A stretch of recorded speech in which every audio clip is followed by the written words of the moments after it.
Hey, good morning to you. Get to tell you again, Jesus is Lord. I get to tell you again, the Word works.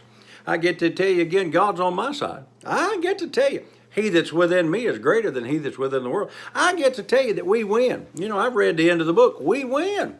But we're going to have to do our part. Faith without corresponding actions. Enemies of faith.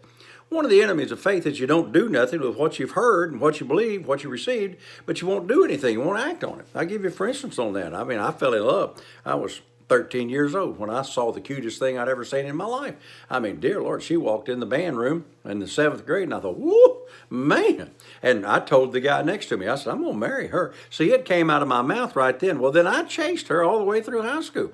I dated her as often as I could. I chased her. I cleaned up every day. I put on aftershave every day. I mean, I was nice to her. And then one day we went to a restaurant called the Luau. Woo-hoo. And, you know, we were just teenagers. And I looked at her and I said, honey, would you marry me? And she said, well, oh, yes. Well, then we had to save up the money and work on it.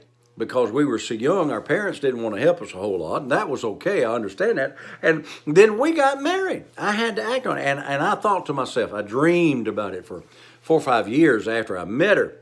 I thought, you know, if I could just hold her hand all day, if I could just lay in the bed at night and cuddle up and hold her, everything would be all right. Well, then I had to do it. And we went before the pastor of her church, and he went through all that. And when he said, will you take her to be your lawful widow wife? I said, I do. I surely do. I will. Will you take care of her? I will. And then we had to go on our honeymoon. And we've been on a honeymoon for 52 years. I had to do something about the love that I had in my heart. I didn't just, think about it and, here I'm at, 70-something years old and still not married. No, I had to act on what I believed. And of course, later on, because of our love, we had 4 wonderful children, and they're all serving God. I got 11 grandkids. I got 1 great grandkid, and another one on the way. I'm a blessed man. But it all started because I acted on what I believed. Are you with me?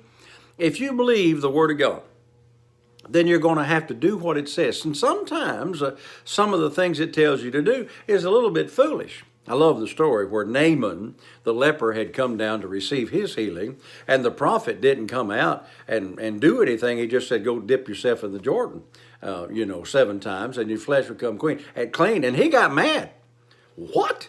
There are plenty of rivers over there where I'm from. I don't even want to jump in the lake. I mean, that's really kind of what the prophet said. You're just go jump in the lake. It didn't make any sense, and he almost missed it, except that his servant said to him, had he told you to do some great thing, you might have done that. And he went and jumped in the lake and came up totally whole, totally cleansed, because he acted on what the word which came out of the prophet's mouth told him to do. Well, now you're going to have to do the same thing. I've been talking to you about what are the enemies of faith. One of the main enemies is, I just want God to heal me, and maybe He will, and maybe He won't, but I'm going to sit here until He comes. No, you're going to have to do something.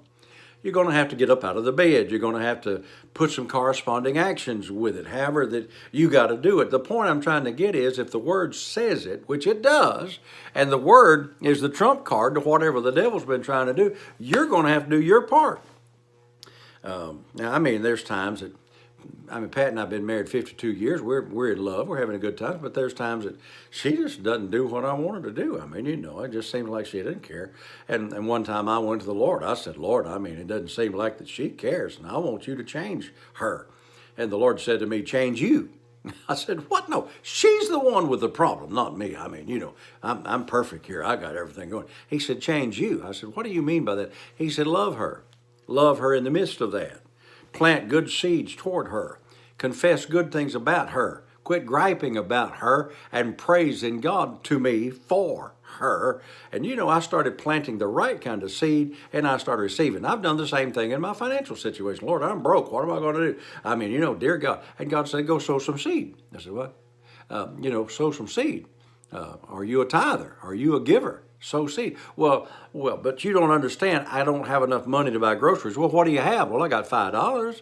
Well, sow that seed. I remember the first time I'd ever seen a $100 bill. We're talking 40 years ago. Somebody had given us a $100 bill. Man, I got a hold of that thing. I wanted it. I wanted to buy me some fishing equipment, and I could tell Pat wanted it to buy an outfit. And we both looked at each other and we said, we're not going to let this $100 bill cause strife in our marriage.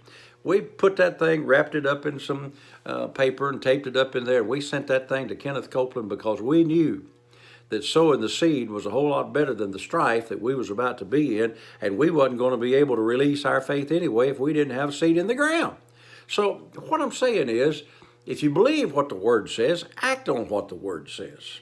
Yesterday I fixed that biscuit. I showed it to you. It won't do me any good if I don't eat the thing. I mean, I got to taste it. I got to do it. So the Word has already given you the promises, but you have to receive it. So until I'm with you tomorrow, saints, do what the Word says.